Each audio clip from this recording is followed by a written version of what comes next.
এরই মধ্যে কিন্তু রাজনৈতিক দলগুলো তার থিম সং নানা ধরনের জিনিস তৈরি করে ফেলেছে এবং এটি এক ধরনের এর ভিতরে কিন্তু এক ধরনের পজিটিভনেস আছে। আমরা একটু দেখে তারপরে জুলাই চেতনার আলোচনায় যাব আপনাদের সঙ্গে। জি,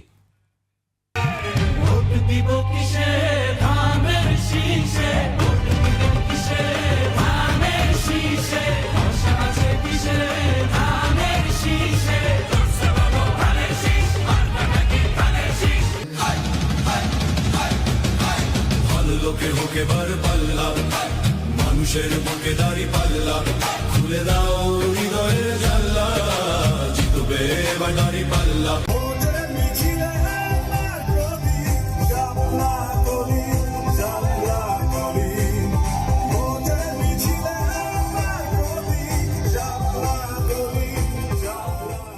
জি জি জি সর্বশেষ দেখলাম যে জুলাইয়ের চেতনায় উঠে এসছে যে তরুণদের সংগঠন এনসিপির শাপলাকলির থিম সং মোটামুটি কিন্তু একটা উৎসব মুখর, সবাই কিন্তু দেশের কথা বলছে। কিন্তু আমরা যেখানে শেষ করেছিলাম আপনি বলছিলেন জুলাইয়ের কথা বলে জুলাইয়ের চেতনা বিরোধী রাজনীতি শুরু হয়েছে, আপনি বলবেন, তারপরে আব্দুল তুষারকে দিয়ে আমরা শেষ করব। কেন আপনি সেটা কেন বলছেন? দেখেন, আমাদের একদমই সময় কম। জি, দেখেন, আমরা বারবারই বলছি যে বাংলাদেশে এখানে রাজনীতির বিকাশ হয়নি, যেটা একটা আওয়ামী কাঠামোর মধ্যে থাকার কারণে এটা গণতন্ত্রের নামে একটা প্রতারণা হয়েছে। নাগরিক ভিত্তিক একটা রাজনীতি দরকার ছিল আমাদের, যেখানে মানুষের মর্যাদাবোধ প্রতিষ্ঠিত হবে। বিদেশ থেকে দেশে রেমিটেন্সের টাকা আসে নিরাপদে, তাই আজই আপনার আপনজনকে বলে রাখুন রেমিটেন্সের টাকা যেন শুধু নগদেই পাঠায়। সেটার জন্য প্রথমে দরকার ছিল আইনের শাসন, কিন্তু তা না করে এখানে গণতন্ত্রকে একটা ছুতা হিসেবে ব্যবহার করে সবসময় একটা ফ্যাসিবাদী কাঠামো অটুট রাখা হয়েছে এবং মানুষের মর্যাদাবোধের কোনো রকম কোনো মূল্যায়ন এখানে করা হয়নি। ফলে এই জন্য আমরা চাইছিলাম 5 তারিখের পরে দল যার যার রাষ্ট্রসভার এরকম একটা রাজনৈতিক কাঠামোর দিকে যাবে, কিন্তু তা না গিয়ে আপনি দেখেন একটা বিখ্যাত লেখক রুই জিঙ্ক বলছিল একটা সমাজে ফ্যাসিবাদ আসে এটা বুঝবেন কিভাবে?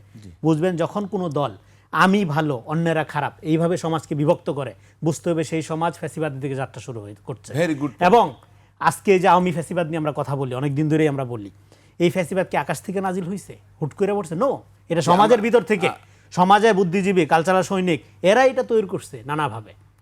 ফলে এইটা আমাদের ব্যাটেল করতে হবে, এটা কন্টিনিউ আমাদের ব্যাটেল করতে হবে এবং গণতন্ত্রকে এখানে মানুষের মর্যাদাবোধ প্রতিষ্ঠা করার আগ পর্যন্ত এটা আপনার চালাই যেতে হবে। ফ্যাসিবাদ কি ফিরে আসছে? আসার আশঙ্কা আছে? ফ্যাসিবাদ ফিরে আসে না, যায়ও না।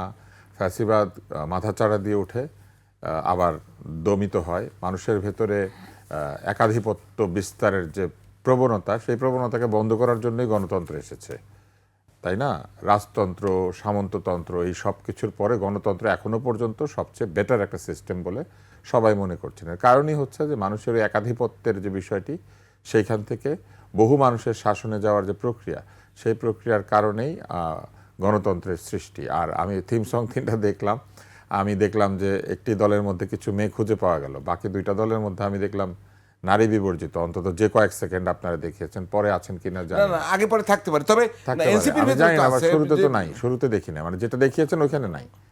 তো আমার মনে হয়েছিল যে প্রথম 10 সেকেন্ডের মধ্যেই পুরুষ এবং নারী উভয় চেহারা দেখাতে পারলে ভালো হতো। এটা একটা পলিটিক্যাল কারেক্টনেস।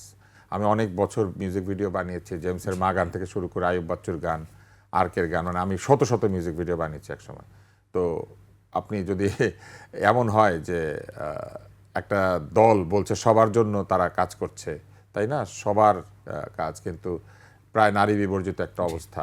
তো এই নারী বিবর্জিত অবস্থায় যদি এখন একটা ভিডিওই থাকে, তাহলে প্রথম 10-15 সেকেন্ডে যদি খুঁজে পাওয়া না যায়, তাহলে পরে কি হবে ইলেকশনে জেতার পরে, সেটা আমার একটা চিন্তার বিষয় আর কি। কারণ 43% নারী সদস্য থাকার পরেও তারা একজন সনাতন ধর্মীকে অন্তত খুঁজে পেয়েছেন এমপি পদে দাঁড় করানোর জন্য, কোনো নারী খুঁজে পান নাই।